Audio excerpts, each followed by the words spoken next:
Does your child have a 504 plan or you think they need one?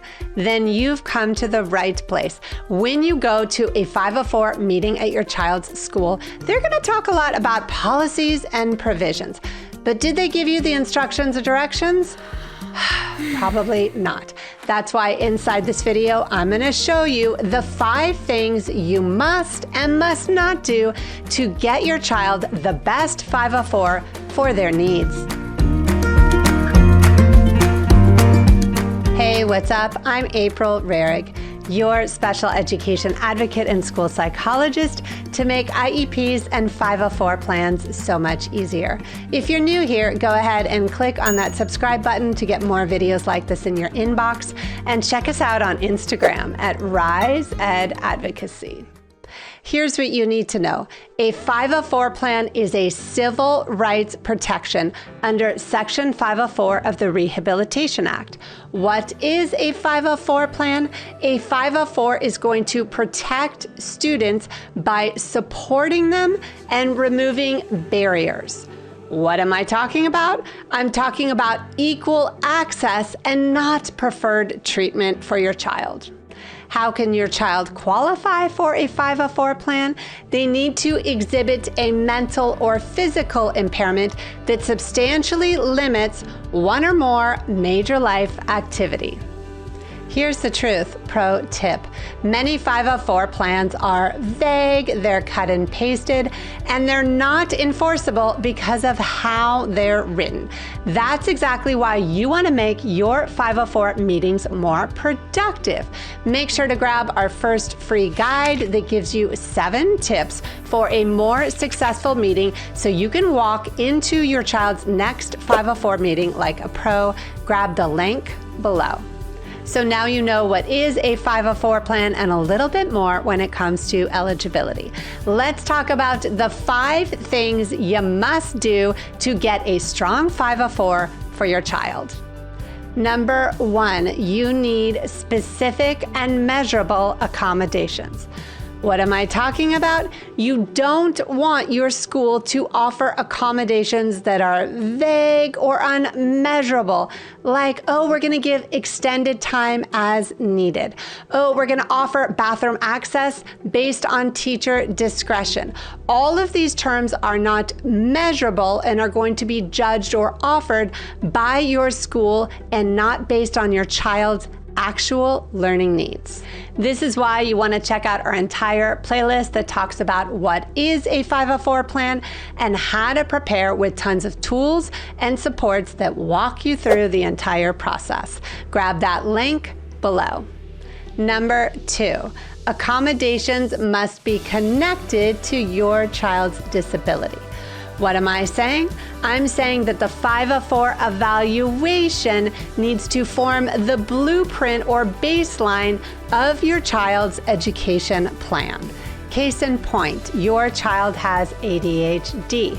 This means your team must develop a 504 plan that has accommodations and academic adjustments that are going to be connected and based on your child's actual learning needs and their strengths.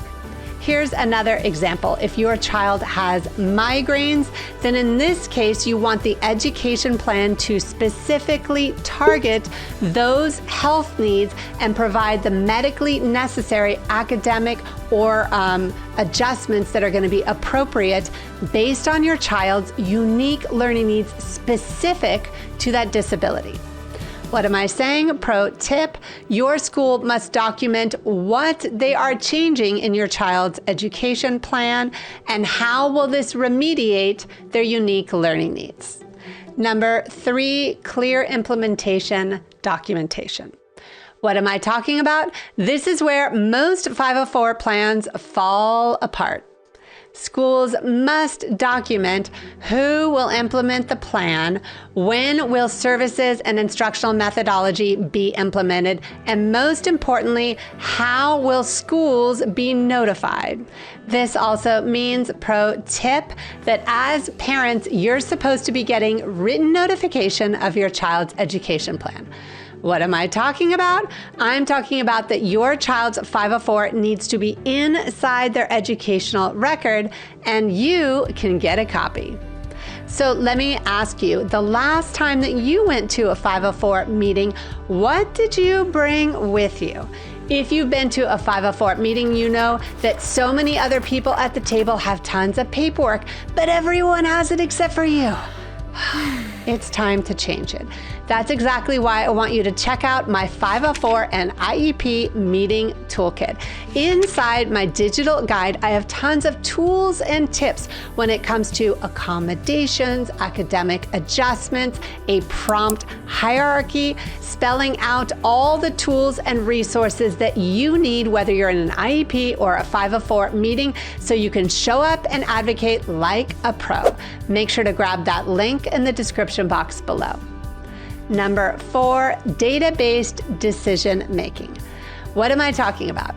I'm talking about that your team cannot just have one member that's like, yeah, they're going to qualify, or no, they're not. I'm talking about data for the entire team to consider. What do you want to look for inside your child's 504? You want to look for written documentation that includes grades, transcripts, attendance, if you had your child go to outside assessments, if you have any provider reports you want the team to review and consider, teacher input, observations, RTI, MTSS, your input as parents and your students as well. All of this constellation of learning needs to be considered and reviewed when talking about your child's 504 plan. So if your team says, we don't think they need it, we don't have that here, or your child doesn't qualify, you're not done with a 504 plan. What am I saying? I'm saying that you both have rights and protections under Section 504 as a parent with a child with a disability. Number 5, your team must have 504 plan reviews and revisions. So here's something you may not know, a pro tip. Once your child has a 504 plan, it does not expire. What am I saying? I'm saying that your team is required to have periodic reviews. This also means that your team must convene a new 504 meeting before talking about changing your child's placement, or if you make a request for a change, or if the 504 plan is not working. So what am I saying? I'm saying that as parents, you can request for a new 504 at any time for your child. So we've talked about your must-dos. Now it's time to get into those 5 must-nots. Number 1, do not accept generic accommodations, meaning they're not specific or measurable. Number 2, do not accept discretionary or earned academic adjustments. Number 3, do not let schools tell you that 504 plans expire or they do not transfer when your child moves to a new public school. Number 4, do not wait to request a new 504 meeting if your child is struggling or you want the team to reconvene. And number 5, most importantly, do not let the school write that 504 plan without your parent input. To learn so much more about what not to do, make sure to check out my video that talks about 3 mistakes that you want to avoid so that you can advocate like a pro at your child's next 504 meeting. Grab that link below. So your team has finished the 504 meeting. But here's the deal, pro tip. Once you're done with a meeting, it's actually not over because now it's time to monitor progress and make sure it's actually going to happen of all the things they had talked about. Make sure to check out my video that lays out 5 things that you want to do after every single 504 so that you can feel so much better and know what to ask for and how to get it. Grab that link in the description box below. So now it's time to talk about your 504 journey, specifically those instructions and directions that I talked about at the beginning of this video. So let me ask you something. Now that you know all this, do you want a guide to be able to show you what to ask for and how to get it? And this is exactly why I want you to grab our Ultimate 504 Guide.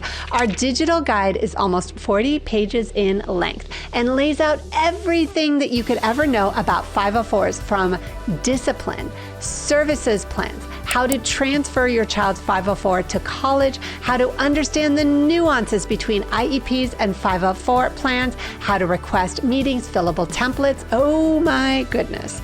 Everything that you could need on your 504 journey right now without the wait.